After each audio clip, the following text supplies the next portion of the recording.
কয়েকদিন আগে ভারত থেকে এক সাংবাদিক, উনি বিবিসির দালালি করার জন্য এসেছিল ডক্টর মোহাম্মদ ইউনূসের কাছে।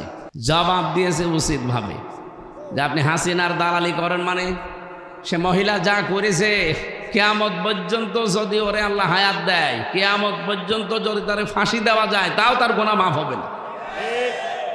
তো ওরা যেহেতু মুশরিক, এজন্য সবচাইতে বেশি ভয় পায় মরণকে। বাংলাদেশ শুধু ডক্টর মোহাম্মদ ইউনূস একটু টাচ দিয়েছিল যে 7 সিস্টার কিন্তু থাকবে না, এমনি নরম হয়ে গেছে। আমাদেরকে ভয় দেখিয়েছে যে আমরা খাবার দেব না, পেঁয়াজ দেব না, আলু দেব না, না খেয়ে বাংলা মরবে। আরে ভাই, আমাদেরকে মানুষ ভয় দেখায়। বাংলাদেশে আমরা আর যাই করি, আমরা মুসলমান, নামাজ কম পড়তে পারি, রোজা কম রাখতে পারি, আমরা মুসলমান না? আমাদের তো বছরে 1 মাস না খেয়ে থাকা ফরজ, আর সেই মাস এই মাস চলছে না সেটা। আর আমাদেরকে খাবারের ভয় দেখিয়ে নিজেরাই ভয় পেয়েছে। এখন তাদের আলু, তাদের পেঁয়াজ এই বর্ডারে এসে পৌঁছে। এখন বলতেছে আসেন কলকাতায় 100 টাকা আর প্রায় 25 টাকা আপনাদের আর নেওয়া হবে না, মাফ করে দেওয়া হবে। পাগল হয়ে গেছে। এই জন্যে ওদের সবচাইতে বেশি ভয় কিসের ভয়? মরণের ভয়। আজ বিশ্বের 257টা দেশ, মাত্র 57টা দেশ আমরা মুসলিম, 200টায় সব অমুসলিম। গাজায় এই অত্যাচার, জুলুম, নির্যাতন যদি বন্ধ না হয়, আমার মনে হয় এখন ইমানের দাবি এই 57টা মুসলিম রাষ্ট্রের প্রধানরা এক বাক্যে যেন জাতিসংঘকে বলে সব দেশের সাথে ব্যবসা বাণিজ্য সব কাট, সম্পর্ক আমাদের ছিন্ন। দাদাদের মাথা খারাপ হয়ে গেছে আমাদের কিছু আচরণে, কারণ আমরা এখন চায়নার সাথে, তুরস্কের সাথে, পাকিস্তানের সাথে, রাশিয়ার সাথে ব্যবসা বাণিজ্য আরম্ভ করেছি। দাদা পাগল হয়ে গেছে। পৃথিবীর মানুষ আমরা দেখি মাটি খুঁড়লে তারা তেল পায়, গ্যাস পায়, আর ওই শয়তানরা শুধু মাটি খুঁড়লে না কিন্তু মন্দির পায়, তাও যেখানে সেখানে না, শুধু মসজিদের নিচে। আপনি দেখেননি কতগুলো মসজিদের নিচে ওরা মন্দির পেয়েছে, এই কথা বলে ভেঙে ফেলেছে। আল্লাহর ঘর যারা এভাবে টুকরা টুকরা করতে পারে, তারা যেন এটা খেয়াল করে, আমরা স্মরণ করাচ্ছি, এটা রেকর্ড হচ্ছে, ওরাও শুনছে। তারমিহিম বিহিজারাতিন মিন সিজ্জিল ফাজআলাহুম কাআসফিম মাকুল।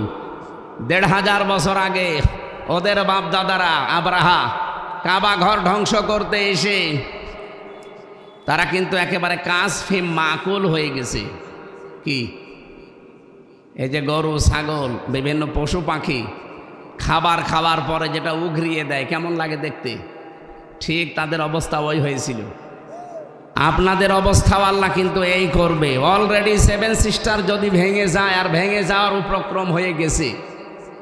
এই জন্য আল্লাহর ঘরের সাথে বেয়াদবি করা বন্ধ করেন, অন্তত জুলুম বন্ধ করেন। কারণ জুলুম যারা করে, মানুষগুলো আর মানুষ থাকে না, এরা আল্লাহর মামলার আসামি হয়ে যায়। এই জন্যই ইসরায়েল সহ বিশ্বে যারা আজ মানুষের ওপরে জুলুম করছেন, আপনারা কিন্তু মানুষ আর তো নেই, আপনারা এখন আল্লাহর মামলার আসামি। বাংলাদেশে ধর্ষণ যে করে তার পক্ষে উকিল এখন দাঁড়াতে ভয় পায়। এক কথা বলেন না কেন? আসিয়ার ধর্ষক যারা, তাদের পক্ষে উকিল দাঁড়িয়েছিল, উকিল পর্যন্ত পিটানি খেয়েছে। তাহলে ধর্ষকের পক্ষে দাঁড়ালে জনগণ পিটিয়ে আপনাকে মেরে ফেলে, আপনি আল্লাহর মামলার আসামি, আপনাকে তো মেরে ফেলা দরকার। এই জন্য আমরা ব্যক্তিগত জায়গা থেকে শুরু করে আন্তর্জাতিক পর্যন্ত কোনো জায়গায় যেন জুলুম না করি, বা জুলুম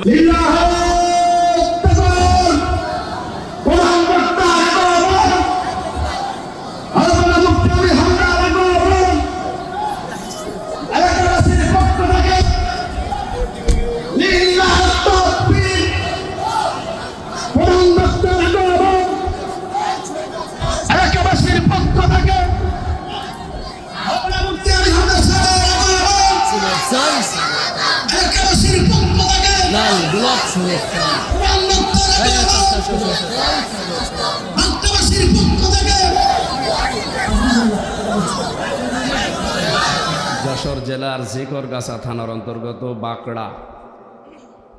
বাঁকড়া বাজার কেন্দ্রীয় ঈদগাহ জামে মসজিদের উদ্যোগে তাফসিরুল কোরআন মাহফিলের স্বনামধন্য সভাপতি বীর মুক্তিযোদ্ধা শ্রদ্ধাভাজন ব্যক্তিত্ব আলহাজ BSM আলী আকবর, প্রধান অতিথি বিশিষ্ট ব্যবসায়ী জনাব আলহাজ মিজানুর রহমান, বিশেষ অতিথি হিসাবে উপস্থিত আছেন আলহাজ মাওলানা আব্দুল খালেক, জনাব জামির হোসেন, জনাব মনিরুল ইসলাম, জনাব ইব্রাহিম হোসেন মালয়েশিয়া প্রবাসী। আমি পরশুদিন এসেছি মালয়েশিয়া থেকে, 9-10 দিন ছিলাম ওখানে। আপনাদের এই পাশে এই গ্রামের একজন আমার সাথে ছিলেন, ওনার নাম জিয়াউর রহমান। জিয়া ভাই আপনাদেরকে পেনাঙে আছে, হ্যাঁ, উজ্জ্বলপুর। যাই হোক, বাঁকড়া বলল যে বাঁকড়া আমার বাড়ি। মঞ্চে বসা আছেন আপনাদের এই এলাকার সন্তান, যশোরের মুক্তিযোদ্ধা ডিগ্রি কলেজের শ্রদ্ধাভাজন শিক্ষক প্রফেসর মোহাম্মদ জাহাঙ্গীর হোসেন, আমার শ্রদ্ধাভাজন স্যার। প্রশাসনের যে ভাইগুলো আজকে পাহারা দেওয়ার জন্যে, শৃঙ্খলা ঠিক রাখার জন্য এসেছে, অথচ আগস্টের 5 তারিখে হলে শৃঙ্খলা ঠিক রাখার জন্যে না, শৃঙ্খলা ধ্বংস করার জন্য আসতো। এমনকি আমি এখানে আসার আগে আমার মনে হয় 2 গাড়ি পুলিশ এখানে বসে থাকতো। আজকেও আছে 2 গাড়ি, ধরার জন্যে না, দোয়া নেওয়ার জন্যে।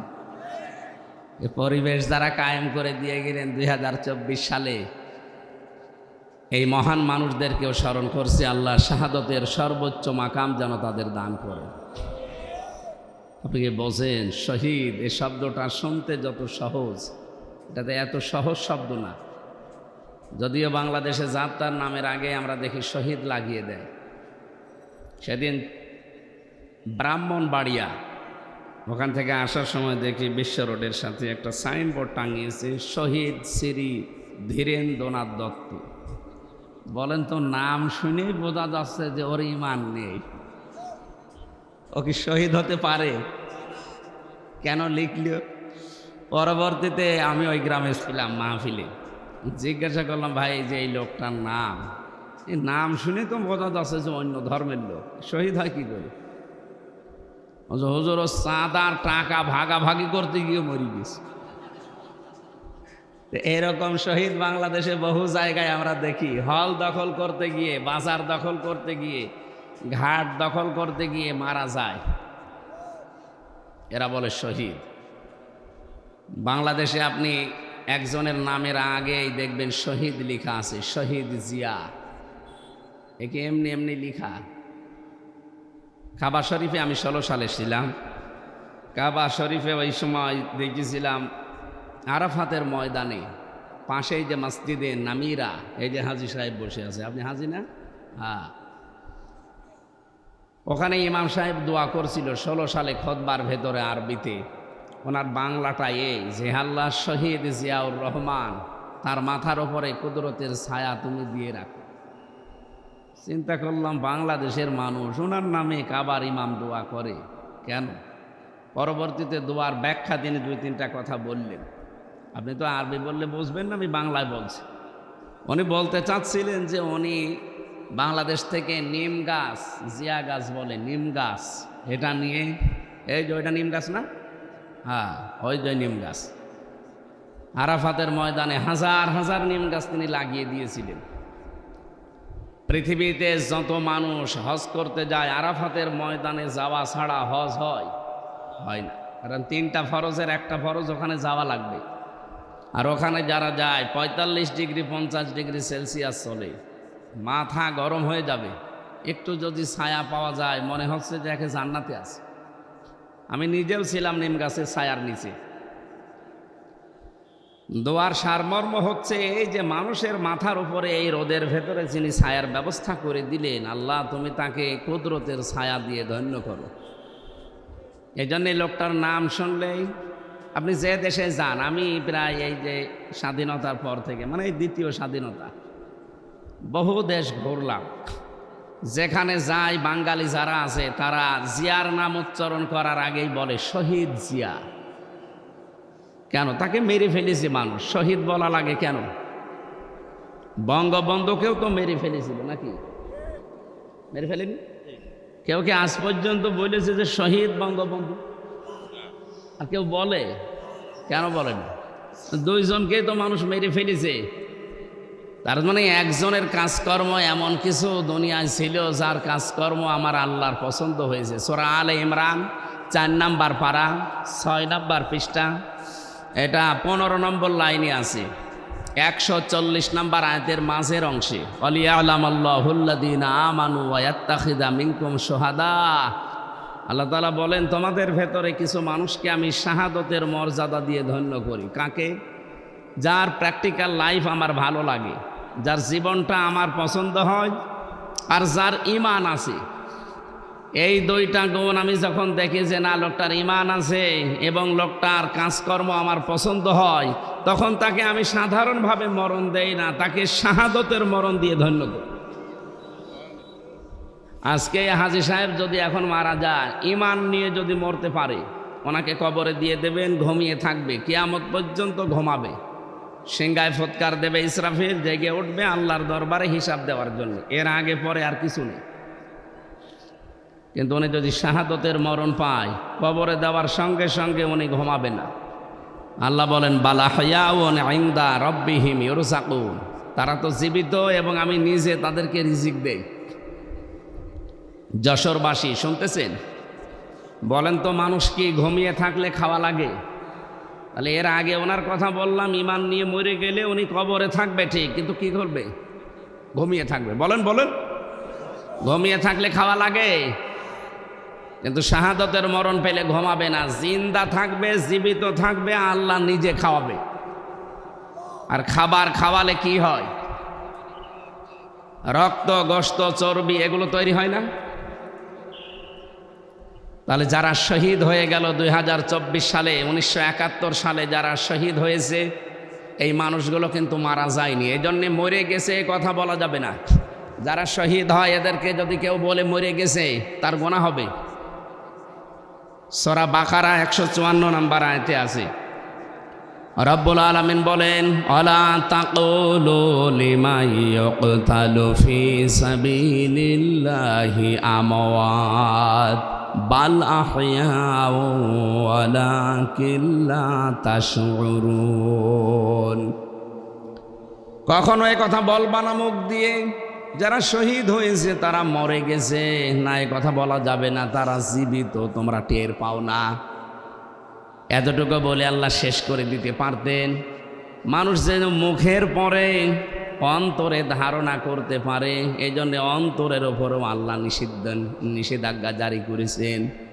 ওয়ালা তাহসাবান্নাল্লাযীনা কুতিলু ফি সাবিলিল্লাহি আমওয়াতা বাল আহইয়াউন ইনদা রাব্বিহিম ইউরযাকুন। বলেন আল্লাহু আকবার।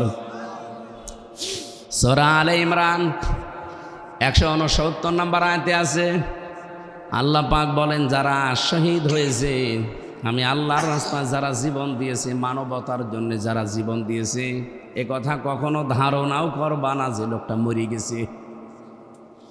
তারা জীবিত এবং আমি নিজে তাদেরকে রিজিক দেই। এ প্রমাণ আমি প্রায় 100টা লিখেছি কোরআন আর হাদিস, আর এই বাস্তবতা সম্পর্কে একটা বলছি। হযরতে আমির হামজা আমার নামে নাম, বিশ্বনবীর চাচা, মুহাম্মদুর রাসূলুল্লাহর আপন চাচা। উনি কিন্তু শহীদ হয়েছিলেন, সাধারণভাবে মারা যাননি। তাকে 70 টুকরা করেছিল কাফেরেরা, এমনকি বিভিন্ন জায়গায় তার টুকরাগুলো ছড়িয়ে দিয়েছে। নবীজি তার লাশ টুকরাগুলো সাহাবায়ে কেরামকে দিয়ে বললেন, এক জায়গায় করো।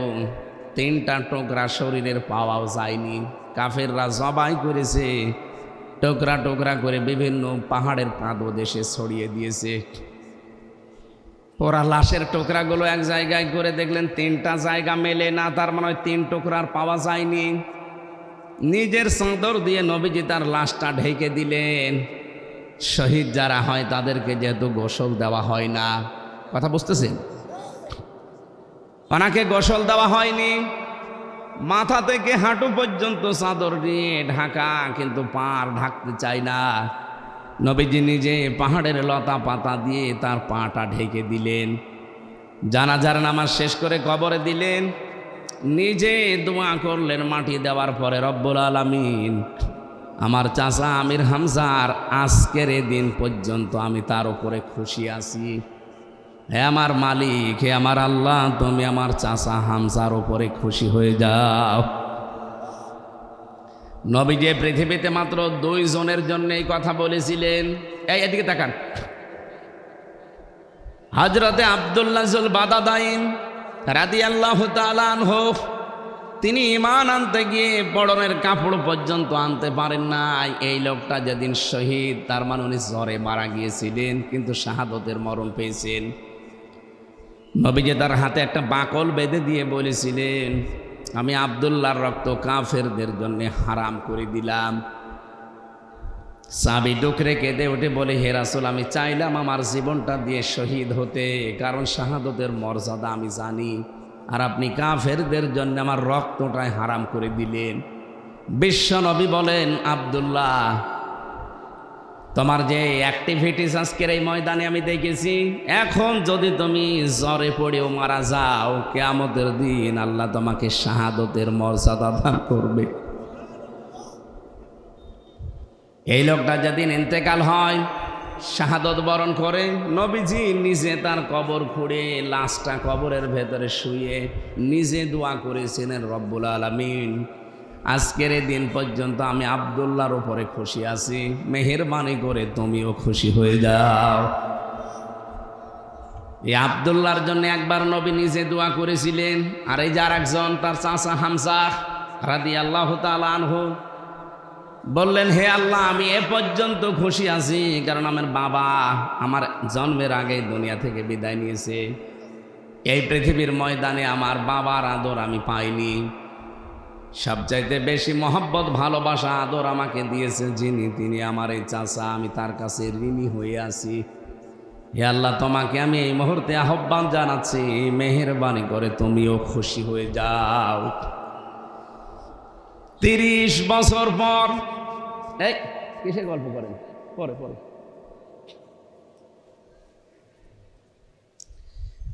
30 বছর পর তার ইন্তেকাল হওয়ার পর, শহীদ হওয়ার পরে তার কবর একবার ভেঙে গিয়েছিল। কয় বছর? 30 বছর। মদিনায় একবার ব্যাপক ঢল হয়েছে, তার কবর পর্যন্ত ভেঙে গিয়েছে, রক্ত প্রবাহিত হয়ে আসছিল। হযরতে হামজার সাথে উহুদের ময়দানে ওই সময় যারা যুদ্ধ করেছিল তাদের বয়স হয়তো 20-22 বছর ওই সময়।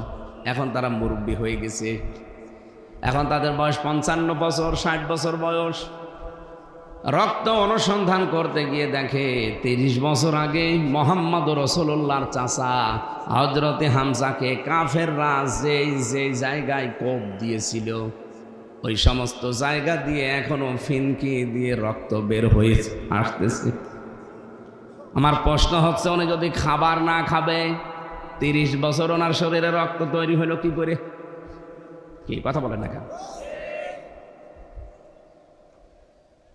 একজনের শাহাদতের মরণ যারা পেয়েছেন, এই মানুষগুলো সত্যি বলছি, আপনি আন্দাজে তাদেরকে মরে গেছে কথা বলতে পারবেন না। মুখ দিয়ে বলাও নিষেধ, অন্তরে ধারণা করাও নিষেধ। এই জন্য দেশ মাতৃকার জন্যে আজকের যেহেতু সভাপতি একজন মুক্তিযোদ্ধা, উনি মনে হয় 1971 সালের হবে নাকি 24 সালে, 24 সালেও যারা, তারাও মুক্তিযোদ্ধা। এখনো প্রায় 34,000 মানুষ হাসপাতালের বেডে কাতরাচ্ছে, তারা আহত। 2732 জন মানুষ তারা জীবন দিয়ে গেল। তাদের কি জীবনের দাম নেই? আপনি কি মনে করেন আবু সাঈদের জীবনের কোনো মূল্য তার কাছে ছিল না? তার দেওয়ালে পিঠ থেকে গিয়েছিল, এই জন্যে সে বুক পেতে দিয়ে বলেছিল, বুকের ভেতর বইছে ঝড়, বুক পেতেছি গুলি কর। মানে সহ্যের বাইরে চলে গেলে সে আর কি করবে? আমরা এইটাই চাই যে সহ্যের বাইরে যেন আর পৃথিবী চলে না যায়। আমরা বসবাসযোগ্য পৃথিবী তৈরি করতে চাই। এই কথা বলে না কেন? কয়েকদিন আগে ভারত থেকে এক সাংবাদিক উনি বিবিসির দালালি করার জন্য এসেছিল ডক্টর মোহাম্মদ ইউনূসের কাছে। জবাব দিয়েছে উচিতভাবে যে আপনি হাসিনার দালালি করেন মানে সে মহিলা যা করেছে কিয়ামত পর্যন্ত যদি ওরে আল্লাহ হায়াত দেয়, কিয়ামত পর্যন্ত যদি তারে ফাঁসি দেওয়া যায় তাও তার গুনাহ মাফ হবে না।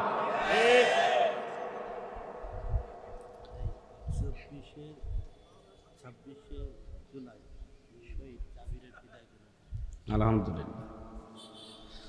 সম্মানিত ভাইরা, আমরা যে কথা বলতে চাচ্ছিলাম যে আগস্টের 5 তারিখের আগের পরিবেশ আর এই মার্চের 20 তারিখের পরিবেশ এক আছে? এক নেই। আল্লাহ যেহেতু সময়টা পাল্টিয়ে দিয়েছে, মালয়েশিয়া, সিঙ্গাপুর, থাইল্যান্ড এই দেশগুলোতে আল্লাহর হুকুম, মালয়েশিয়ায় কিছু আছে, থাইল্যান্ডে, সিঙ্গাপুরে আল্লাহর বিধান ওরা মানে না। এমনকি আল্লাহ একজন আছে বিশ্বাসও করে না, কিয়ামতে জবাব দেওয়া লাগবে বিশ্বাসও করে না, কিন্তু তাদের জীবনযাপনের মান অনেক উপরে। আমি যেই কয়দিন ছিলাম চিন্তা করছিলাম যে এত উপরে তারা গেল কি করে। আল্লাহর বিধান না মানলে তো আল্লাহ এই পর্যায়ে মানুষকে দিতে পারে না। তারা আল্লাহকে বিশ্বাস করে না ঠিক, কিন্তু আল্লাহর যতগুলো বিধান আছে কিছু বিধান দেখলাম নেই, কিন্তু বাকিগুলো যা মানে পুঙ্খানুপুঙ্খানুভাবে মানে। নবীজির হাদিস ছিল যারা পরিষ্কার পরিচ্ছন্নতা থাকে তারা ইমানের অর্ধেক পূরণ করে ফেলে। এই হাদিস কোনোদিন শুনেছেন? পরিষ্কার পরিচ্ছন্নতা ইমানের অর্ধেক, শোনেননি? আল্লাহর নবী কিন্তু ইমানের অঙ্গ বলেননি, ইমানের অর্ধেক, নিসফল ইমান।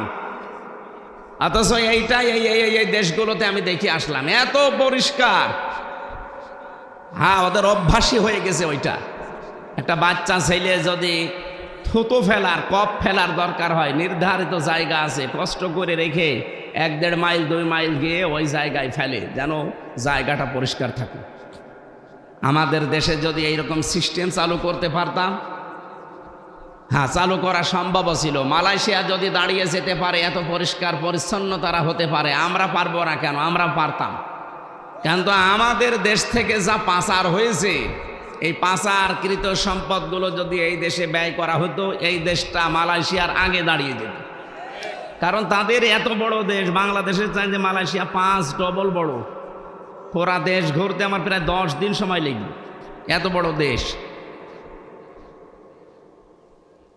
এত বড় দেশে মানুষ মাত্র 3 কোটি, তাও বাংলাদেশ থেকে গেছে 20 লাখ, অন্যান্য দেশ থেকে আরো এসেছে, সব মিলে 3 কোটি মানুষ। এত বড় বিশাল দেশ, তাদের মানব সম্পদ নেই, এমনিতেই সম্পদ আল্লাহ দিয়েছে, ওইগুলো রিফাইন করে তারা ব্যবহার করে। আর আমাদের আল্লাহ কিছু না দিক, আমাদের দেশে 18 কোটি মানব সম্পদ আছে। এইটা থাকলে আর লাগে কি? কিন্তু আমরা ব্যবহার করতে পারি নাই। ওয়ালাকাদ কাররামনা বানি আদম, আল্লাহ বলেন আমি বনি আদম সন্তানকে সম্মান দিয়েছি। আল্লাহকে বলেছে আমি মুসলমানকে সম্মান দিয়েছি? বলেন বলেন। অথচ সবচাইতে বেশি আতঙ্কে 54 বছরে আমরা কাটালাম, যারা মানুষ তারা এখনো পর্যন্ত আতঙ্ক। পশু পাখির এত আতঙ্ক নেই, মানুষের যত এখন আতঙ্ক। এটা যেন দূর করা যায় সেই ব্যবস্থা করা লাগবে না? যারা দায়িত্বে আছে তারা চেষ্টা চালিয়ে যাচ্ছে যেন এ দেশটা পরিচ্ছন্ন হয় এবং শান্ত হয়। এটার জন্য সর্বোত্তম বিধান আল্লাহ রাব্বুল আলামিন, যেহেতু রমজান মাস, কিভাবে শান্ত হবে পৃথিবী, পরিচ্ছন্ন হবে, সেই কথাগুলো আমরা তেলাওয়াতকৃত আয়াত থেকে তাফসীর আকারে কথা শুনবো ইনশাআল্লাহ। বক্তব্য দেওয়ার শুরু করছি, আগে ফিলিস্তিনি মুসলমানদের জন্য দোয়া করছি।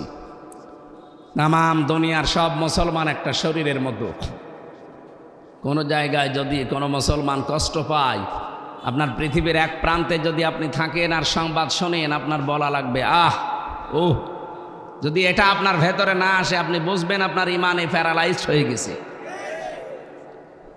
কত ছোট্ট ছোট্ট শিশুকে তারা ধোঁকা দিয়ে, বোকা বানিয়ে ঘরে নিয়ে বোম বাস্টিং করে মেরে ফেলতে। এই দৃশ্যগুলো দেখার পরে যে মানুষগুলো এখনো কান মুখ নাড়ে না, 57টা মুসলমান রাষ্ট্র পৃথিবীতে, এরা যদি আজ এক হয়ে কালকে ঘোষণা দিয়ে দিত যে ফিলিস্তিনের এই অত্যাচার যদি বন্ধ না হয়, বিশ্বের অমুসলিম দেশ যারা আছে তাদের সাথে সব সম্পর্ক কাট, ওরা এমনি ভয় পেয়ে যেত। আমাদের যে পাশের প্রতিবেশী দাদা বাবুরা, এদের সবচাইতে বেশি ভয় মরণের ভয়। কারণ আমার 17, 18, 19 এই সমস্ত সালগুলো তো বাংলাদেশে কথা বলতে দিত না। আমি থাকতাম দাদাদের দেশে। আমারে কলকাতা, আসাম, ত্রিপুরা এই সমস্ত জায়গায় এমন কোনো জায়গা নেই যে আমি সেখানে যাইনি, যে দেখেছি ওদের আচরণগুলো। ওই মানুষগুলোর সবচাইতে বেশি ভয় পায় মরণকে। এটা কোরআনেরও কথা, ওয়ালা তাজিদান্না আহরাসান নাসি আলা হায়াতি ওয়া মিনাল্লাযিনা আশরাকু। হে নবী, জীবনের উপরে সবচাইতে বেশি মায়া দেখতে পাবেন আপনি 1 নম্বরে মুশরিক যারা, তাদেরকে। তো ওরা যেহেতু মুশরিক, এজন্য সবচাইতে বেশি ভয় পায় মরণকে। বাংলাদেশ শুধু ডক্টর মোহাম্মদ ইউনূস একটু টাচ দিয়েছিল যে 7 সিস্টার কিন্তু থাকবে না, এমনি নরম হয়ে গেছে। আমাদেরকে ভয় দেখিয়েছে যে আমরা খাবার দেব না, পেঁয়াজ দেব না, আলু দেব না, না খেয়ে বাংলা মরবে। আরে ভাই, আমাদেরকে মানুষ ভয় দেখায়। বাংলাদেশে আমরা আর যাই করি, আমরা মুসলমান। নামাজ কম পড়তে পারি, রোজা কম রাখতে পারি, আমরা মুসলমান না? আমাদের তো বছরে 1 মাস না খেয়ে থাকা ফরজ, আর সেই মাস, এই মাস চলছে না সেটা। আর আমাদেরকে খাবারের ভয় দেখিয়ে নিজেরাই ভয় পেয়েছি। এখন তাদের আলু, তাদের পেঁয়াজ এই বর্ডারে এসে পৌঁছে। এখন বলতেছে আসেন কলকাতায়, 100 টাকার প্রায় 25 টাকা আপনাদের আর নেওয়া হবে না, মাফ করে দেওয়া হবে। পাগল হয়ে গেছে। এই জন্যে ওদের সবচাইতে বেশি ভয় কিসের ভয়? মরণের ভয়। আজ বিশ্বের 257টা দেশ, মাত্র 57টা দেশ আমরা মুসলিম, 200টায় সব অমুসলিম। গাজায় এই অত্যাচার, জুলুম, নির্যাতন যদি বন্ধ না হয়, আমার মনে হয় এখন ইমানের দাবি এই 57টা মুসলিম রাষ্ট্রের প্রধানরা এক বাক্যে যেন জাতিসংঘকে বলে, সব দেশের সাথে ব্যবসা বাণিজ্য সব কাট, সম্পর্ক আমাদের ছিন্ন। দাদাদের মাথা খারাপ হয়ে গেছে আমাদের কিছু আচরণে। কারণ আমরা এখন চায়নার সাথে, তুরস্কের সাথে, পাকিস্তানের সাথে, রাশিয়ার সাথে ব্যবসা বাণিজ্য আরম্ভ করেছি। দাদা পাগল হয়ে গেছে। পৃথিবীর মানুষ আমরা দেখি মাটি খুঁড়লে তারা তেল পায়, গ্যাস পায়, আর ওই শয়তানরা শুধু মাটি খুঁড়লে নাকি মন্দির পায়, তাও যেখানে সেখানে না, শুধু মসজিদের নিচে। আপনি দেখেননি কতগুলো মসজিদের নিচে ওরা মন্দির পেয়েছে, এই কথা বলে ভেঙে ফেলেছে। আল্লাহর ঘর যারা এভাবে টুকরা টুকরা করতে পারে, তারা যেন এটা খেয়াল করে, আমরা স্মরণ করাচ্ছি, এটা রেকর্ড হচ্ছে, ওরাও শুনছে। তারমিহিম বিহিজারাতিন মিন সিজ্জিল ফাজআলাহুম কাআসফিম মাকুল। 1500 বছর আগে ওদের বাপ দাদারা আব্রাহা কাবা ঘর ধ্বংস করতে এসে তারা কিন্তু একেবারে কাসফিম মাকুল হয়ে গেছে। কি? এই যে গরু, ছাগল, বিভিন্ন পশু পাখি খাবার খাওয়ার পরে যেটা উগরিয়ে দেয়, কেমন লাগে দেখতে, ঠিক তাদের অবস্থা ওই হয়েছিল। আপনাদের অবস্থাও আল্লাহ কিন্তু এই করবে। অলরেডি 7 সিস্টার যদি ভেঙে যায়, আর ভেঙে যাওয়ার উপক্রম হয়ে গেছে, এই জন্য আল্লাহর ঘরের সাথে বেয়াদবি করা বন্ধ করেন, অন্তত জুলুম বন্ধ করেন। কারণ জুলুম যারা করে, মানুষগুলো আর মানুষ থাকে না, এরা আল্লাহর মামলার আসামি হয়ে যায়। এই জন্যই ইসরায়েল সহ বিশ্বে যারা আজ মানুষের ওপরে জুলুম করছেন, আপনারা কিন্তু মানুষ আর তো নেই, আপনারা এখন আল্লাহর মামলার আসামি। বাংলাদেশে ধর্ষণ যে করে, তার পক্ষে উকিল এখন দাঁড়াতে ভয় পায়। এই কথা বলেন না কেন? আসিয়ার ধর্ষক যারা, তাদের পক্ষে উকিল দাঁড়িয়েছিল, উকিল পর্যন্ত পিটানি খেয়েছে। তাহলে ধর্ষকের পক্ষে দাঁড়ালে জনগণ পিটিয়ে আপনাকে মেরে ফেলে, আপনি আল্লাহর মামলার আসামি, আপনাকে তো মেরে ফেলা দরকার। এই জন্য আমরা ব্যক্তিগত জায়গা থেকে শুরু করে আন্তর্জাতিক পর্যন্ত কোনো জায়গায় যেন জুলুম না করি বা জুলুমের সাফটার না হই। এই 15.5 বছরে যে জুলুম হয়েছে, পৃথিবীর ইতিহাস পাল্টিয়ে গেছে। একটা জুলুম পৃথিবীর মানুষের চোখ দিয়ে পানি বের করে দিয়েছে আয়না ঘর। কি কঠিন অবস্থায় মানুষকে রেখেছিল আপনি ভাবতে পারেন?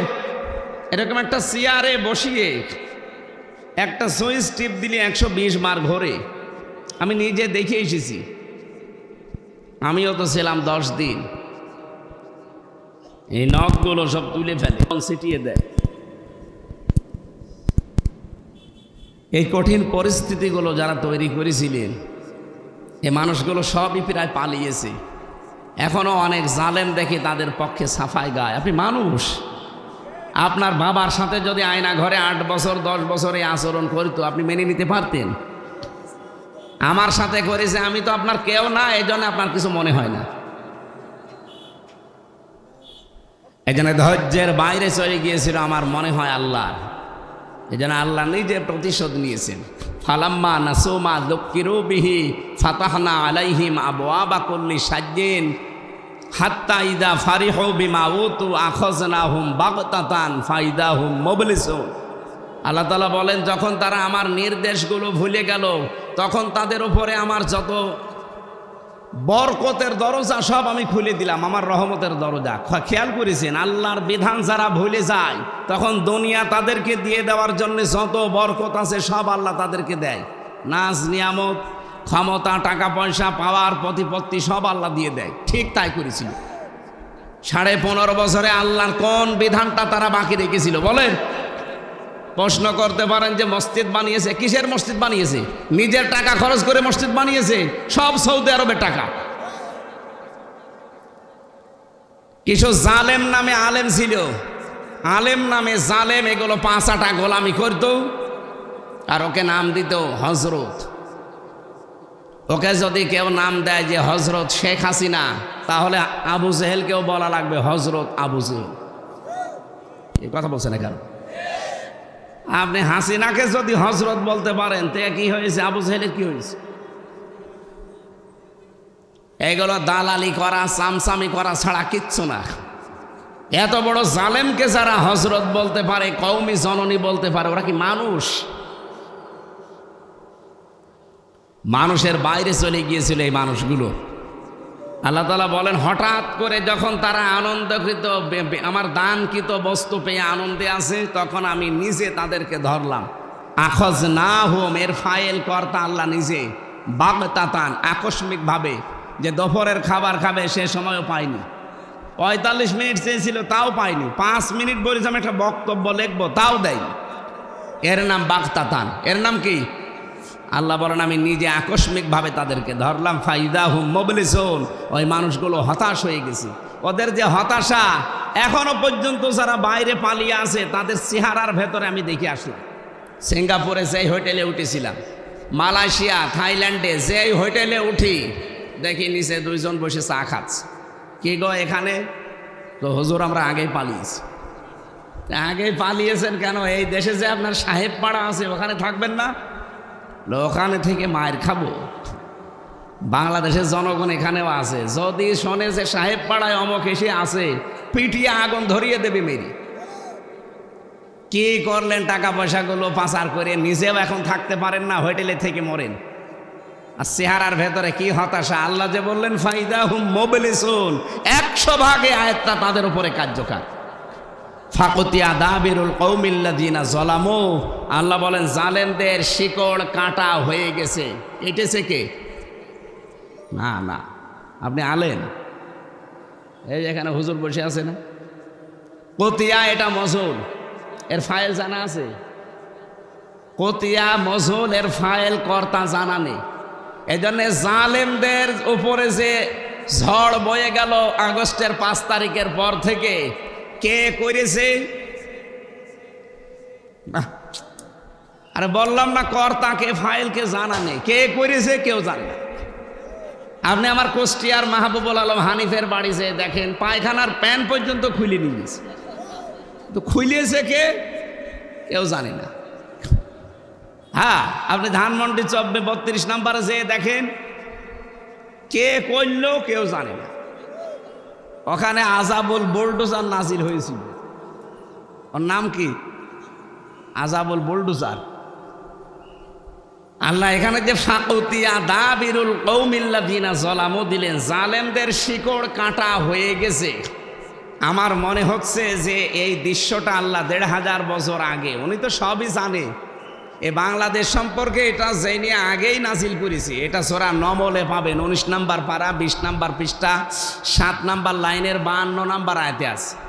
আল্লাহ রাব্বুল আলামিন বলেন ফাতিলকা বুয়ুতুহুম খাওয়িয়াতাম বিমা যালামু ইলা আখিরি আয়া। এখানে আরবি গ্রামার যারা বোঝে, ইংরেজি গ্রামার যারা বোঝে তাদেরকে বলছি, একটু খেয়াল করে দেখেছেন আল্লাহর ভাষা হচ্ছে ফাতিলকা বুয়ুতুহুম খাওয়িয়াতাম বিমা যালামু। আল্লাহ বলেন এই সেই ঘরগুলো, এই এদিকে তাকান, কে বলছেন বলেন তো?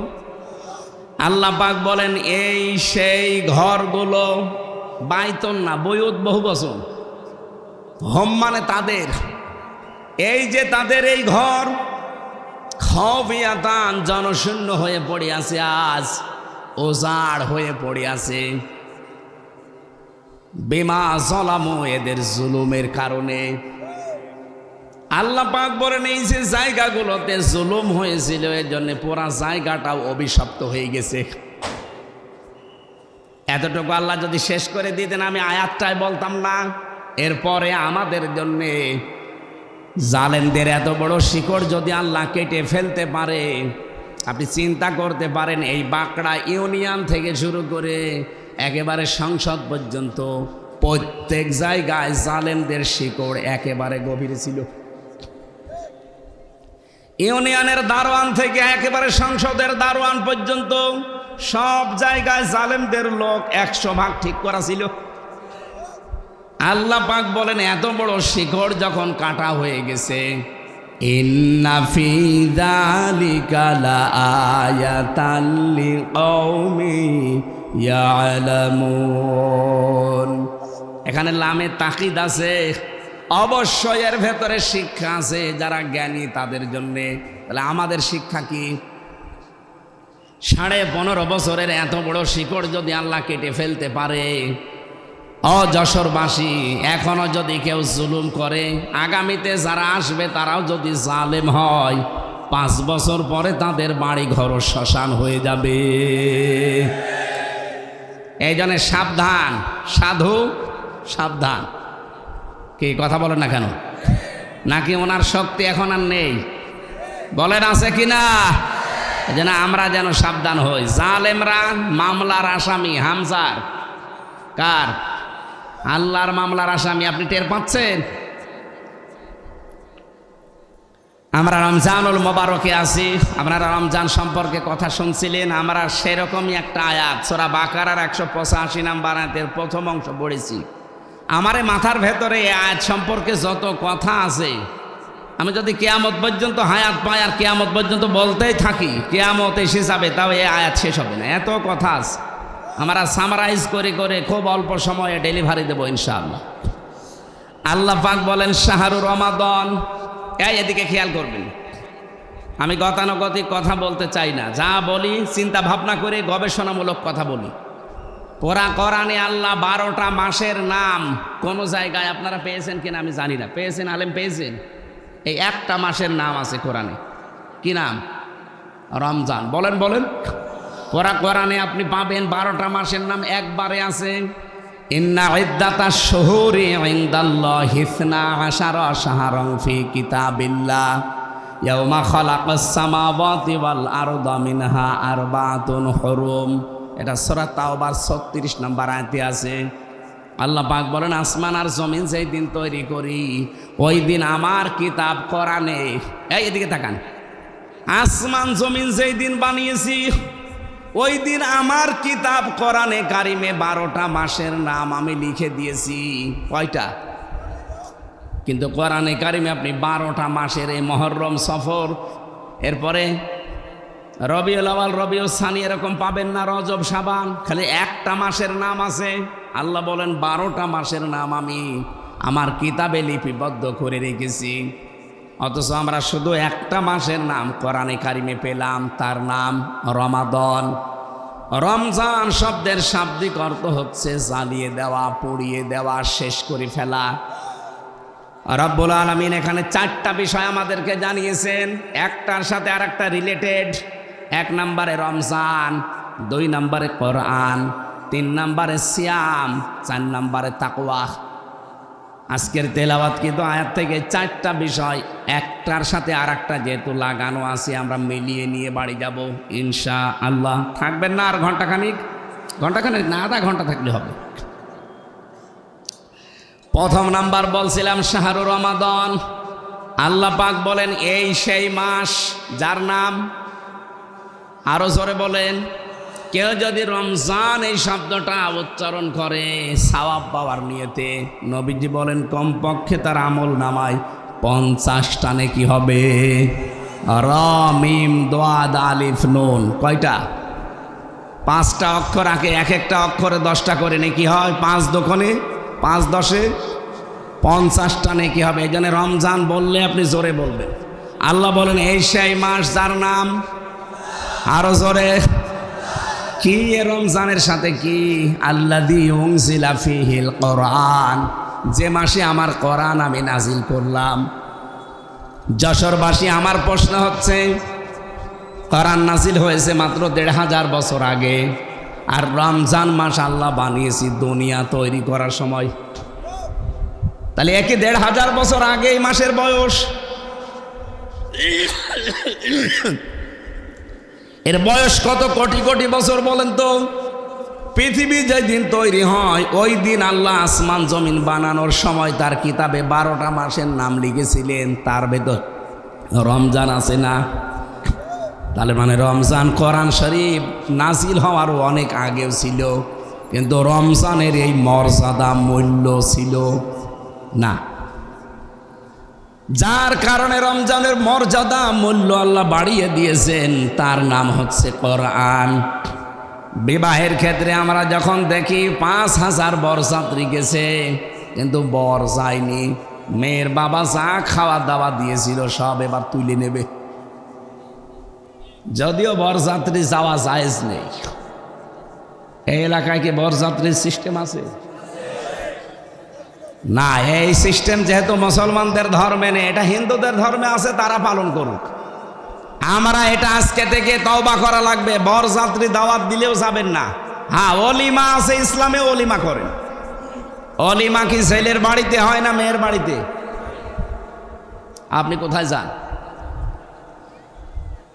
সুতরাং মেয়েদের মর্যাদা কত মেয়েরা টের পাচ্ছেন?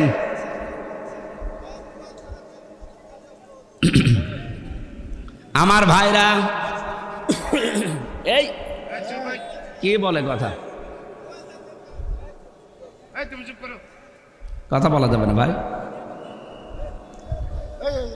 এই আপনি তো ডিস্টার্ব করেন দেখছি ভাই, আপনি এদিকে সরে বসেন দরকার হয়।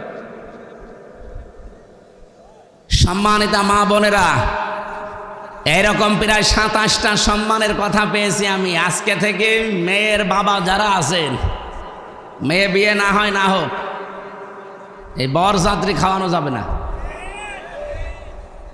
আর যারা বরযাত্রী খেতে যান, আপনি তো একেবারে ছোট লোক, ইতর। কোন কারণে যান আপনি? 18 বছর 20 বছর 22 বছর এত কষ্ট করে মেয়েটা লালন পালন করে আপনারা দেখছে, এরপর আবার 2000 মানুষ খাওয়ানো লাগবে। আপনি কি রাস্তায় থালা নিয়ে বসতে পারেন না? আমি চাইবো আজকে থেকে বরযাত্রীর দাওয়াত দিলে আমরা যেন আর কেউ না যায়। কি বরযাত্রী যাওয়া জায়েজ আছে? মেয়ের বাবার বাড়ি থেকে তার মন মতো, তার খুশি ছাড়া, তার অনুমতি ছাড়া একটা পান খাওয়াও জায়েজ নেই। আরো মরণের খাওয়া খায়। অলিমা করা জায়েজ আছে, কিন্তু অলিমা করে না। হাজী সাহেব অলিমা করেছেন?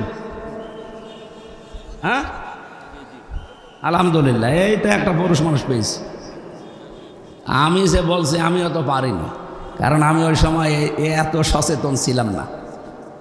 বারবার যে বলছি অলিমা আর বরযাত্রীর কথা, কারণ আমার 3টা মেয়ে, আমার মেয়ে বিয়ে দেওয়া লাগবে না?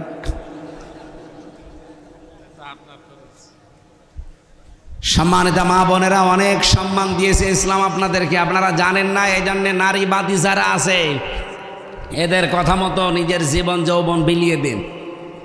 মানুষ আপনাদেরকে ভয় দেখায়, ওরা যে ইসলাম যদি দেশে আসে জুজুর ভয় দেখায়, যে আপনারা ঘরবন্দি হয়ে পড়বেন, শিকল বন্ধ হয়ে পড়বেন, তালাবদ্ধ করে দেবে না। ইসলাম আসলে পরিবার থেকে শুরু করে আন্তর্জাতিক জীবন পর্যন্ত সবচাইতে বেশি নিরাপদে থাকবেন আপনারা। খালি ইসলামটাকে আসতে দেন দেশে। পরিবেশ দেখেন আপনাকে কোথায় নিয়ে যায়। নবীজি জানিয়েছেন একটা মেয়ে হলে একটা জান্নাত, দুইটা মেয়ে হলে দুইটা জান্নাত, তিনটা মেয়ে হলে তিনটা জান্নাত। এমনি না, এর অনেকগুলো কারণ আছে। আমরা যেটা বোঝাচ্ছিলাম যে একটা বিয়েতে আমরা বরকে সবার উপরে মনে করি, সে না হলে বরযাত্রীর কোনো মূল্য থাকে না। আল্লাহ পাক বলেন 12টা মাস এরও কোনো মূল্য নেই আমার কাছে। রমজানেরও মূল্য ছিল না, শুধু মূল্য হয়েছে কোরআনের কারণে। অথচ এখানে 1000 মানুষ যদি থাকে, আমার মনে হয় 998 জন কোরআন শরীফ পড়েও না, বসেও না। তা আপনার মর্যাদা বাড়াবে আল্লাহ কিসে? রোজা কি শুধু না খেয়ে থাকার নাম? আল্লাযী উনজিলা ফীহিল কোরআন, আল্লাহ পাক বলেন আমি কোরআন এই মাসে নাযিল করেছি হুদাল লিন্নাস, মানুষদেরকে পথ দেখানোর জন্যে। বায়্যিনাতিম মিনাল হুদা ওয়াল ফুরকান, স্পষ্ট দলিল আর প্রমাণের ভেতরে দেওয়া আছে। হুদা শব্দটা হাদিন ইসমে ফাইল থেকে যদি আপনি নিতে পারেন, এর বাংলা অর্থ দাঁড়ায় পথ প্রদর্শনকারী। পৃথিবীতে একটাই মাত্র কিতাব আছে যেটা মানুষকে হেদায়েত দিতে পারে, তার নাম কোরআন। নারী পুরুষ যারা আছেন সবাইকে আমি আজকের এই অনুষ্ঠান থেকে আহ্বান জানাচ্ছি, এখন থেকে দৃঢ় সিদ্ধান্ত নিয়ে বাড়ি যাবেন। এই রমজানের আজ যে 11-12 দিন আছে, আমি কোরআন না শিখে মরব না। শুধু কোরআন না শিখে না, কোরআন আমি বুঝতে চাই। যেভাবেই হোক অন্যান্য ভাষা বোঝার জন্য যেমন চেষ্টা চালাই, কোরআন আমি বোঝার জন্য 100 ভাগ চেষ্টা চালাবো। আপনার বয়স এখন 60 বছর হতে পারে, আপনি যদি কোরআন পড়া, কোরআন বোঝার জন্য এখনই চেষ্টা চালান, যতদিন মরণ না আসবে আপনি তালেবে এলেম হয়ে গণ্য হয়ে যাবেন। আরে ভাই, তালেবে এলেম শুধু ওই 5 বছর 6 বছর বয়সে তারাই না, এ মুরব্বীও তালেবে এলেম। যখন থেকেই কোরআন শোনার জন্যে, বোঝার জন্যে, জানার জন্যে চেষ্টা চালাবে, সে নারী হোক আর পুরুষ হোক, ওই দিন থেকে সে আল্লাহর কাছে তালেবে এলেম। কি আর ওই অবস্থায় যদি আপনি মারা যান, বিনা হিসাবে বিনা বিচারে আপনি জান্নাত পেয়ে যাবেন। এই জন্য যার জন্যে দাম বেড়েছে, সেই বরের মর্যাদা, কোরআনের মর্যাদা এই মাসে দেওয়া লাগবে না? কি কি মর্যাদা সেটা? অল ফুরকান। আল্লাহ বলেন এই রমজান মাস কোরআন নাজিল হয়েছে, কোরআন সামনে আছে, সত্য মিথ্যা পার্থক্য করে বাকি জীবন চালানো লাগবে। সুতরাং রমজান এসেছে, কোরআনও আছে, রোজা আছে, চলে যাবে আর 11-12 দিন পরে। যদি সামনের বাকি জীবন হক আর বাতিল কোনটা কোরআন দিয়ে পার্থক্য করে চালাতে না পারেন, আপনার জীবন ব্যর্থ। আমি কথা বোঝাতে পেরেছি, আমি জানি আপনি বুঝেছেন। এখন যদি না বোঝার ভান করে থাকেন, ওটা আপনার বিষয়। সামনে কোনটা হক কোনটা বাতিল এটা পার্থক্য করবেন কি আপনার বাবার জীবনী দিয়ে? কি দিয়ে? আরো জোরে বলেন। আশা করছি এটা সামনে রাখবেন। 3 নম্বরে সিয়াম। আল্লাহ রাব্বুল আলামিনের নবী বলেন as-সাওমুলি, as-সিয়াম বলেন নাই। সিয়াম এটা জেনারেল ভাবে একটা বিধান, ধর্নায় পাক আসতে থাকে বছরের পর বছর, কিন্তু as-সাওমু এই শব্দ কিসের জন্যে? আমরা যারা এখানে শিক্ষিত মানুষ তাদেরকে বলছি as-সিয়াম as-সাওম, দুইটা শব্দ আকাশ পাতাল। সিয়াম এটা ধারাবাহিকভাবে আসবে, 1 বছরের পরে আর 1 বছর আসবে, যদি বেশি থাকেন পাবেন। কিন্তু as-সাওমু এটা হাদিসে কুদুসি, নবীজি বলেন আল্লাহর কথা আমার মুখ দিয়ে আল্লাহ ডেলিভারি দিয়েছেন। as-সাওমু লি, রোজা আমার জন্যে, ওয়া আনা উজজা বিহি, আমি নিজে তার পুরস্কার। জোরে বলেন সুবহানাল্লাহ। কি as-সাওমু as-সিয়াম, এর পার্থক্য কি? রোজা রাখতে হলে 4টা বিষয় সামনে রাখা লাগে। 1 নম্বরে ক্ষুধা, খাবার, 2 নম্বরে পানীয়, 3 নম্বরে যৌন সম্ভোগ, 4 নম্বরে আল্লাহর হারাম বস্তুগুলো ছেড়ে দেওয়া। এই 4টা বিষয় যখন মানুষ ছেড়ে দিতে পারবে, সেই লোকটার as-সাওমু এই শব্দটার সাথে পরিচিত হবে। এই 4টা বিষয় নিজের জীবনে বাস্তবায়ন করে যদি কেউ রোজা থাকতে পারে, তার পুরস্কার কি? আল্লাহ বলেন আমি নিজে দেব, অথবা আমি নিজেই তার পুরস্কার হয়ে যাব। জোরে বলেন সুবহানাল্লাহ। কিয়ামতের দিন একটা দরজা আল্লাহ আলাদা বানিয়েই রেখেছেন, তার নাম রায়আন। যারে তারে প্রবেশ করতে দেবে না, যেই লোকটা রোজা ছিল তাকে আল্লাহ প্রবেশ করাবে। এই জন্যে সিয়াম যেহেতু শুধু আমাদের প্রতি না, সিয়ামের পূর্বেও ছিল। আল্লাহ রাব্বুল আলামিনের পূর্বে যে সিয়ামগুলো দিয়েছিলেন, আমি আলেমদেরকে বলছি, আমি কিন্তু প্রশ্ন করবো এবার, এর আগে যত সিয়াম ছিল আমাদের এই মতো সিয়াম না। হযরতে মরিয়ম আলাইহিস সালামও সিয়াম করেছিলেন, কিন্তু তার সিয়াম ছিল শুধু কথা বলা যাবে না, বাকি সব কাজ করা যাবে। তিনি রোজা রেখেও খাবার দাবার খেতেন, পানি খেতেন। কথা বুঝতেছেন? তাহলে কামা কুতিবা আলাল্লাযিনা মিন ক্বাবলিকুম, তো তোমাদের জন্য আমি লিখে দেইনি। হ্যাঁ, তোমাদের বিধানটা আলাদা। তোমার ওই 4টা বিধান যদি পালন করে রোজা রাখতে পারো, তাহলে তোমাদের সিয়াম হবে আস-সাওম। সেটা কি? 1 নম্বরে আপনি খাবার থেকে, 2 নম্বরে পানীয় থেকে, 3 নম্বরে স্ত্রী সম্ভোগ থেকে, 4 নম্বরে আল্লাহর হারাম বস্তুগুলো থেকে নিজেকে বাঁচিয়ে রাখবেন। এই 4টা মেনে নেওয়ার নাম আস-সাওম। 4টা মেনে নেওয়ার নাম কি? এটা শুধু আমাদের প্রতি উম্মতি মুহাম্মদি, কিন্তু কামা কুতিবা আলাল্লাযিনা মিন ক্বাবলিকুম, তোমাদের পূর্বে যত নারী পুরুষ বিদায় নিয়েছে, অন্য নবীর উম্মত যারা, তাদের প্রতি কিন্তু এইরকম সিয়াম ছিল না। তাদের সিয়ামের সিস্টেম ছিল আলাদা, তাদের সিয়ামের ধরন ছিল আলাদা। এই যে মরিয়ম আলাইহিস সালামের কথা বললাম, উনিও রোজা রেখেছিলেন, কিন্তু আমাদের রোজায় খাওয়া যায় না, আর ওনার রোজায় খাওয়া যেত। আমাদের রোজায় কথা বলা যায়, কিন্তু ওনার রোজায় কথা বলা যেত না। আমি এরকম প্রায় 70টা নিয়ম পেয়েছি পুরা কোরআনে। এতগুলো দলিল আমি লিখেছিলাম, লম্বা করে বলা যাচ্ছে না, কারণ জোহরের পর আবার আরেকটা অনুষ্ঠান আছে আমার, এই জন্য আমি খুব সামারাইজ করছি। তাহলে সিয়ামের সিস্টেমগুলো আল্লাহ দিয়েছেন এক এক নবীর উম্মতের প্রতি এক এক রকম করে, আর প্রত্যেকের উদ্দেশ্য ছিল একটা। আমি আবার বলছি, সিয়াম আমাদের প্রতি, রোজা আমাদের প্রতি যেই নিয়মে, অন্য নবীর উম্মতের প্রতি এরকম ছিল। বলেন বলেন, ওনাদের সিস্টেম আলাদা ছিল। ইহুদিরা রোজা রাখে, কিন্তু তাহারা সেহরি করে না। খ্রিস্টানরা রোজা রাখে, তারা ইফতারি করে না। হিন্দুরা রোজা রাখে, উপোস থাকে, বাবা মা মরে গেলে ওটা ওরা রোজা মনে করে। পৃথিবীর কোন জাতির সাথে আমাদের রোজার মিল আছে? পৃথিবীতে জাতি আছে কয়টা? 4,500। 4,500 ধর্মের লোক বাস করে এই পৃথিবীতে। তার প্রত্যেকটি আলাদা আলাদা রোজা রাখে, তারা তাদের রোজার নিয়ম আলাদা। কিন্তু আমরা শুধু মুসলিম 210 কোটি আমরা দুনিয়ায়, আমাদের রোজাটা পুরা আলাদা।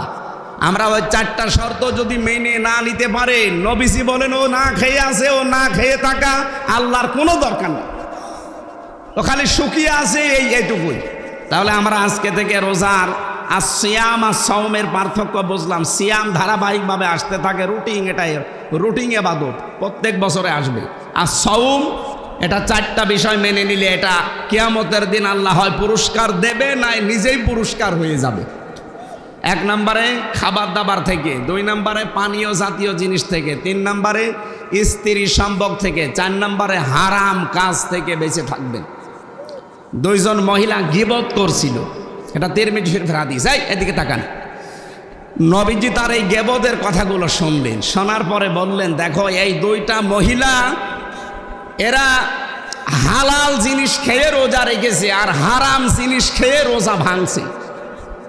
হালাল জিনিস কি? সেহরি করেছিল, হালাল জিনিস দিয়ে রোজা রেখেছিল, আর গীবত করে হারাম জিনিস দিয়ে রোজা ভেঙে ফেলেছে। তার মানে রোজা রাখা অবস্থায় গীবত করলে রোজা আর থাকে? এই হাদিস অনুযায়ী থাকে।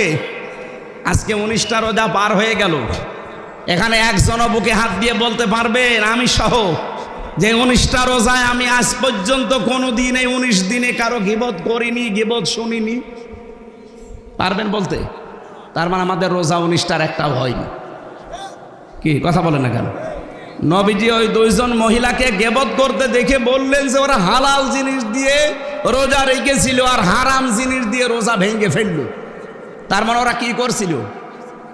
গীবত। বলেন বলেন। আমরা এখানে নারী পুরুষ যারাই আছে, আমাদের রোজা যে কোন জায়গায় আছে আল্লাহ ভালো জানে। এবার আসেন 4 নাম্বার, যেটা আমার কথা কি বোঝা যাচ্ছে ভাই, নাকি আমি রব্বানের কাহিনী শুরু করব? আমি চিন্তা ভাবনা করে বলছি কথা। রব্বুল আলামিন বলেন 4 নম্বরে আমি চাই তোমরা এই রোজার দ্বারা লাআল্লাকুম তাত্তাকুন, তোমরা যেন তাকওয়া অর্জন করো। তাকওয়া কি?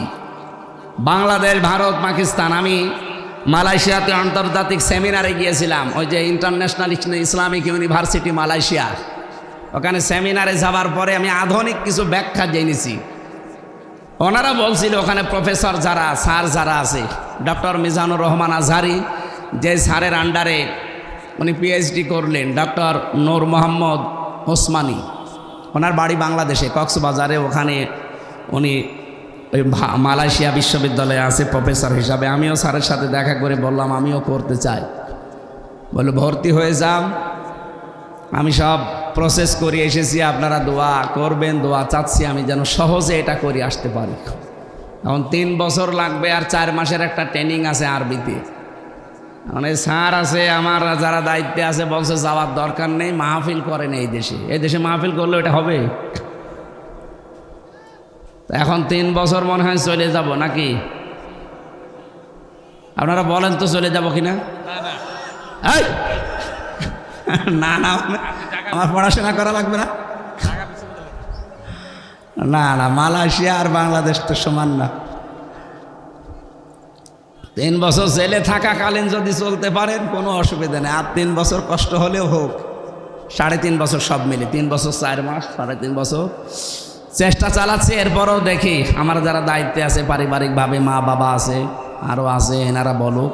আমি তো স্যারের সাথে সব ঠিক করে এসেছি, চেষ্টা চালাবো জ্ঞানের পরিধি যেন আল্লাহ আরও বাড়িয়ে দেয়। কারণ আমরা এই সূত্রগুলো পেলে আমরা ব্যাখ্যা করতে সহজ হবে। এই যে তাত্তাকুনের ব্যাখ্যা আমার মনে হয় এখানে অনেকে জানেনও না, জীবনে শোনেনও না।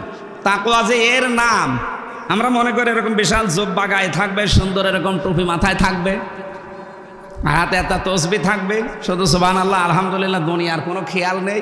এ বিশাল পরহেজগার, এ বিশাল তাকওয়াবান, এ বিশাল বুজুর্গ হয়ে গেছে। না, তাকওয়া অর্জন করতে চাইলে 4টা জিনিস আপনার ভেতরে মাস্ট বি থাকা লাগবে। আমি প্রত্যেককে বলবো, হয় মোবাইলে তুলবেন, নাই লিখে নিয়ে এখনই বাড়ি যেয়ে মিলাবেন আপনি কয়টা মানেন আর কয়টা এখনো মানতে পারেন না।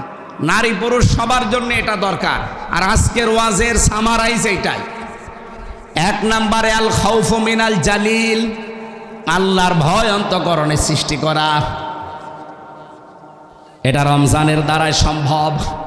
আপনি যেহেতু এই 12 ঘন্টা, 14 ঘন্টা, 15 ঘন্টা সময় না খেয়ে থাকতে পারেন, সময় সুযোগ থাকলেও আপনি খান না, এরকম জায়গা নেই। এই ভয়টা যেন বাকি 11 মাস আমার জীবনে কন্ট্রোল হয়, এই ভয়টা যদি রমজানের মতো 11 মাস আপনি নিয়ে যেতে পারেন, আপনি মনে করবেন আপনার ভেতরে আল্লাহর তাকওয়া তৈরি হচ্ছে। 2 নম্বরে, আমি কিন্তু খুব সংক্ষেপে বলছি, 2 নম্বরে আলা আমালু বিতানজিল, কোরআন অনুযায়ী আপনার আমল তৈরি করা লাগবে। বিশেষ করে বাংলাদেশ, ভারত, পাকিস্তান, এই 3টা দেশে আমি পুরাটা ঘুরে দেখেছি। এই 3টা দেশের মুসলমানেরা কোরআনের আমল করে না, আমল করে ওর বাপ দাদাদের আমল। কোরআনে কারিমে আমার আল্লাহ 500 আমল দিয়েছেন। কয়টা বলেন বলেন? 500 আমল আছে এর ভেতরে। এই 500 আমল আপনাকে দুনিয়ায় করে দেখানো লাগবে, তাহলে আপনার ভেতরে তাকওয়া আছে, এটা পরিগণিত হবে। 3 নম্বরে আল কিনায়াতু বিল কলিল, অল্পে তুষ্ট থাকবেন আপনি। আমি যত প্রথম কথা তুলেছিলাম, বাংলাদেশ দাঁড়ায় না কেন? মালয়েশিয়া দাঁড়িয়ে গেল আজ 20-22 বছরে, সিঙ্গাপুর দাঁড়িয়ে গেল আজ 18-19 বছরে, থাইল্যান্ড দাঁড়িয়ে গেল যেখানে শুধু চামড়া আর দেহ ব্যবসা ছাড়া কিচ্ছু নেই, অথচ তারা দাঁড়িয়ে গেছে আজ। আমরা দাঁড়াতে পারি না, একটাই কারণ, আমরা অল্পে তুষ্ট না, আরো চাই, আরো চাই। এই 15.5 বছরে এক লোক নাকি 620টা বাড়ি বানিয়েছে। এই 6.5 মাস 7 মাস যদিও থাকতো আরো 20টা বানাইতো। ওই যে ভূমি মন্ত্রীর দায়িত্বে ছিল চট্টগ্রামের, ওনার বাড়ি হচ্ছে 620টা। একটা মানুষ বাঁচে কয় বছর? 70-80 বছর। 70-80 বছরের জন্য 620টা বাড়ি লাগে। এক বাড়িতেই তো পার হয়ে যায় আরো আর একটা হায়াত লাগে। আর ওর বাড়িতেই হয়নি, কারণ ও অল্পে তুষ্ট না। এই যে আমরা একজন সাদা মানুষের নাম শুনি, ওনার নাম হচ্ছে দরবেশ সালমান এফ রহমান। ওর মাথার চুল থেকে শুরু করে পায়ের স্যান্ডেল পর্যন্ত পুরাটা সাদা, অথচ ভেতরে পুরাটা কালো ছিল। 36,000 কোটি টাকা মারিং কাটিং করেছে। একটা মানুষের টাকা লাগে কত বলেন তো? 36,000 কোটি। আপনারা যদি গণনা করতে দেওয়া যায় হাত ব্যথা হয়ে যাবে। মেশিন ছাড়া আপনি গুনতেও পারবেন না। 1-2 টাকা 36 টাকা হলেও তো হয়। 36,000 না, 36 লাখ না, 36 কোটি না, 36,000 কোটি। কত টাকা একজন চুরি করেছে বলেন? অল্পে তুষ্ট থাকলে এত টাকা চুরি করে বাইরের দেশে পাঠাতো না। এই রূপপুরের পারমাণবিক কেন্দ্র আপনারা নাম শুনেছেন, ওখান থেকে একজন শেখ হাসিনার ছোট বোন 76,000 কোটি টাকা নিয়েছে। একটা জায়গা থেকে যদি এই পরিমাণ চুরি হয় তো দেশ দাঁড়াবে কি করে? এ যে এখনো আছে তাই তো ভালো বলা দরকার। আমি ওই 10 দিন যেভাবে ছিলাম কোনো কাশি আমার হয়নি, একেবারে নীরবে নিস্তব্ধ, কোনো ময়লা নেই, কোনো ধুলোবালি নেই। কাশি হবে কি দিয়ে? আর এই দেশে আজ 2 দিন এসে কাশতে কাশতে মরে যাচ্ছে। না, আমাদের দাঁড় করাতে হলে অল্পে তুষ্ট থাকা লাগবে। শুধুমাত্র 5 ওয়াক্ত নামাজ পড়া, কালো বোরকা পরে ঘোর ঘোর করে ঘোরা না। আপনাকে অল্পে তুষ্ট থাকা লাগবে। আপনার স্বামীর বেতন 20,000, ওইটা নিয়ে আপনাকে কন্ট্রোল করা লাগবে আপনার জীবন। না, ওর স্বামীর বেতন 20,000, ওর বিউটি পার্লারে সাজতেই লাগে 15,000। আপনার চাহিদা আপনি এত বাড়াবেন কেন? যতটুকু যা পেয়েছেন আপনার স্বামীর কাছ থেকে তার ওইটা নিয়ে আপনাকে তুষ্ট থাকা লাগবে। তাহলে আপনার ভেতরে তাকওয়া পয়দা হয়েছে এইটা বোঝা যাবে। 4 নম্বরে আখেরাতের পুঁজি তৈরি করার জন্য তার চিন্তা ভাবনা থাকবে। এইটাই আমাদের আসল বিষয়। আমি এখনই যদি মারা যাই, বলেন এই এদিকে তাকান, আমার স্ত্রী আমাকে ভালোবাসে, আমি জানি, আমি বিশ্বাসও করি। বলেন তো এখন যদি মারা যায়, খুব বেশি হলেও 2-3 দিন সে কান্নাকাটি করবে। হয়তো 7-8 দিন তার খাবার দাবার এলোমেলো হয়ে যাবে। 4 মাস 10 দিন পরে দেখবেন আমার শ্বশুর আর শাশুড়ি আমার মা বাবাকে বলবে, হামজা তো মরেই গেছে, মেয়ে আর রেখে করব কি, দিয়ে দেন, আমি অন্য জায়গায় বিয়ে দেব। কি বলবে না? 100 ভাগ বলবে। বলবে এই কারণে, কারণ ম্যাডামের বয়স এখন কম। চিন্তা করবে আর কতদিন রাখা যায়। ঠিক 4 মাস 10 দিন পরে যদি সন্তেই ম্যাডামের বিয়ে হয়ে যায় অন্য জায়গায়, মাত্র 7 দিন পরে ম্যাডাম ওর বাবার কাছে কল দিয়ে বলবে, আব্বা হামজা তো আর কি ছিল, এ জামাই 100 ভাগ ভালো, আমার সব ভুলে যাবে। কয়দিনে? বলেন বলেন। এইটার নাম দুনিয়া। এই জন্য আখেরাতের পুঁজি আমাদের প্রত্যেকের দরকার। ইয়া আইয়ুহাল্লাযীনা আমানুত্তাকুল্লাহা ওয়াল তানজুর নাফসুম মা কদ্দামাত লিগাদ। ঈমানদারেরা আল্লাহকে ভয় করো, আর প্রতিটি মানুষের উচিত আগামী দিনের জন্য তার প্রস্তুতি কতটুকু আছে এটা যেন সে খেয়াল করে নেয়। কারণ চোখ বন্ধ হয়ে গেলে আপনার ছেলে আপনার না, আপনার বউ আপনার না, আপনার মা বাবাও আপনার না। হ্যাঁ, আমি আমার মা বাবার সাথে ভালো ব্যবহার করব আমার আখেরাতের জন্য, আমার স্ত্রীর সাথে আমি ভালো ব্যবহার করব আমার আখেরাতের জন্যে, আমার স্বামীর সাথে আমি ভালো ব্যবহার করব, তার হক আদায় করব, এটা আমার আখেরাতের জন্যে। কি কথা ঠিক আছে? যে যে জায়গায় আছি আমি সহ প্রত্যেকে যেন এইভাবে তাকওয়া অর্জন করতে পারি। বলেন আমিন। 4টা বিষয় আমি টাচ দিয়েছি: রমজান, কোরআন, সিয়াম আর তাকওয়া। আল্লাহ রাব্বুল আলামিন এই 4টা বিষয়, ফামাং শাহিদা মিনকুমুশ শাহরা ফালিয়াসুমহু, এটা তৈরি করার জন্য রমজান লাগে। এই জন্যে ফামাং শাহিদা মিনকুমুশ শাহরা ফালিয়াসুম, তোমাদের ভেতরে কেউ যদি রোজার মাস পেয়ে যায়, আল্লাহ বলেন মাস্ট বি সে যেন রোজা রাখে। এটার দ্বারা প্রায় 70টা উপকারের কথা আমি পেয়েছি। আমি দুনিয়ার একটা উপকার বলছি, যাদের টিউমার হয়, এই যে শরীরে ভেসে ওঠে টিউমার, এমনকি চামড়ার নিচে থাকে। টিউমার কয় প্রকার হয়? 2 প্রকার, একটা ভেতরে থাকে আর একটা ভেসে ওঠে। আমার এই যে ভেসে উঠেছে একটা। 2 নম্বরে ক্যান্সার, রক্তের ভেতরে মানুষের ক্যান্সার হয় 5 প্রকার। কয় প্রকার? আপনারা যারা লেখাপড়া করেন বা এই লাইনে যারা আছেন, অটোফেজি নাম শুনেছেন? অটোফেজি কিছুদিন আগে 2017 সালে নোবেল পেয়েছে একজন জাপানের চিকিৎসা বিজ্ঞানের উপরে। এই লোকটা এই রোজা নিয়ে গবেষণা করেছিল। উনি চিন্তা করছে 30 দিন যদি একাধারে 12 থেকে 15 ঘন্টা 30 দিন যদি দিনের বেলায় কেউ না খেয়ে থাকতে পারে, তাহলে শরীরের ভেতরে প্রায় 2 কোটি কোষ আছে, কোষ যেগুলো আমাদের শরীরকে কন্ট্রোল করছে। আপনি একাধারে যদি খেতেই থাকেন তাহলে কোষগুলো বাড়তে থাকে। ওই অতিরিক্ত যে কোষগুলো বাড়ে, ওই কোষগুলোর কারণে শরীরে 2টা মারাত্মক রোগ হয়, একটা ক্যান্সার হয় আর একটা টিউমার হয়। এখন আপনি 30 দিন একাধারে না খেয়ে থাকবেন, এই যে কোষ আছে 2 কোটি, এরা যদি আপনার খাবার না পায় তখন তো ওদের খাওয়া লাগবে। তখন ওই যে অতিরিক্ত বৃদ্ধি হওয়া কোষ যেগুলো আছে ওইগুলো তারা খেতে আরম্ভ করে।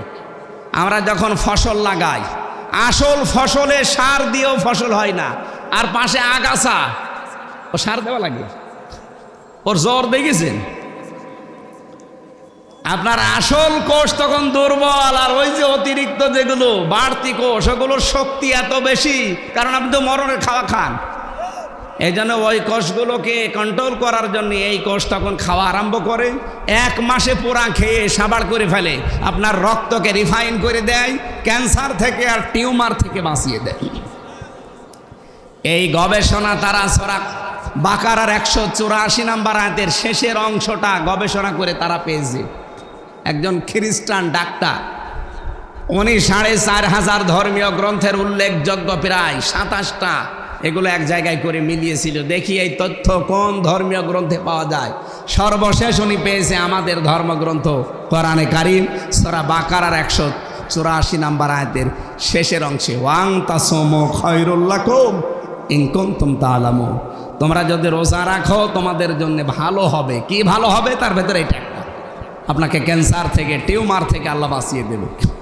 এই জন্য আমরা সুস্থ থাকার জন্য অন্তত আজকে থেকে বাকি রোজাগুলো হক আদায় করে রাখার চেষ্টা করেন।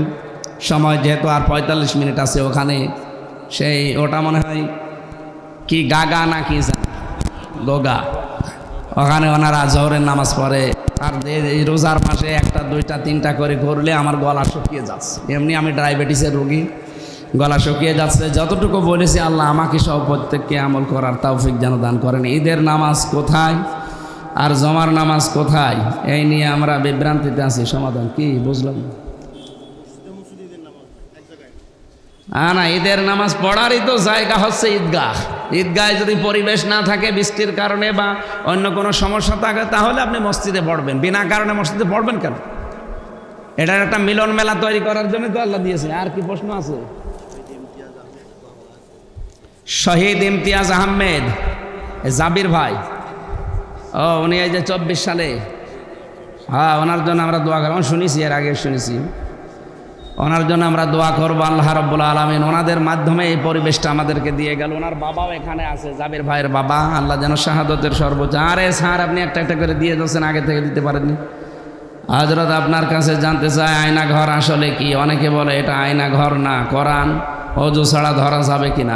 আয়না ঘর বিশ্বাস হচ্ছে না, তোরে নিয়ে যে রাখবো চল শয়তান। আমি নিজে ভিকটিম, আমি তাও মিনিটায় ছিলাম, ছোটোটায় 10 দিন, আর বড়টায় যে ব্যারিস্টার আরমান ভাই ছিল 8 বছর বড়টায়, যেটা ডিজিএফআই চালায়। বিশ্বাস না হলে পুলিশ আছে না, পুলিশকে একটা ধরে গোপনে জিজ্ঞাসা করো। ওরাই তো দায়িত্বে ছিল, ওরা 8 ঘন্টা করে করে ডিউটি পালন করতো। জিজ্ঞাসা করেন সে যে আয়না ঘর আছে কিনা। পায়ের সাথে চেন বেঁধে রাখতো, সকালে কয়টা পচা ছোলা দিয়ে যেত, আর দুপুরে 1 মুঠ ভাত দিত, তাও মনে হচ্ছে কেউ মাখিয়ে দিয়েছে। আমার আগে যারা ছাত্র দলের এক ভাইকে নিয়ে গেল, যাই তার নখ তুললো, আমি নিজে সাক্ষী। আরও বলে আয়না ঘর আছে কিনা। কে গো এটা কে? ওর দাঁত খুলছি আমি, এদিকে নিয়ে আসেন। শয়তানি করার জায়গা পাচ্ছে না। কোরআন অজু ছাড়া ধরা যাবে কিনা? হ্যাঁ, না পাকে যদি বড়টা হয়, স্বামী স্ত্রীর ব্যবহার অথবা স্বপ্নদোষ হয়েছে, এরকম কোনো বড় নাপাকি থাকলে কোরআন শরীফ আরবি টু আরবি যেটা, এটা ধরবেন না। বাংলায় ইংরেজিতে, আরবিতে, ফার্সিতে, উর্দুতে বিভিন্ন ভাষায় তাফসির করা আছে, ওইগুলো আপনি ধরবেন। এটা ওযু করা ছাড়া এটা ধরা যাবে না ভাই। এটা যেহেতু আরবি টু আরবি আছে, এমনি ব্যাখ্যা যেগুলো আমরা ওই কোরআনের কথা বলি। আশা করছি আপনারা বিভ্রান্ত হবেন। আল্লাহুম্মা আমিন।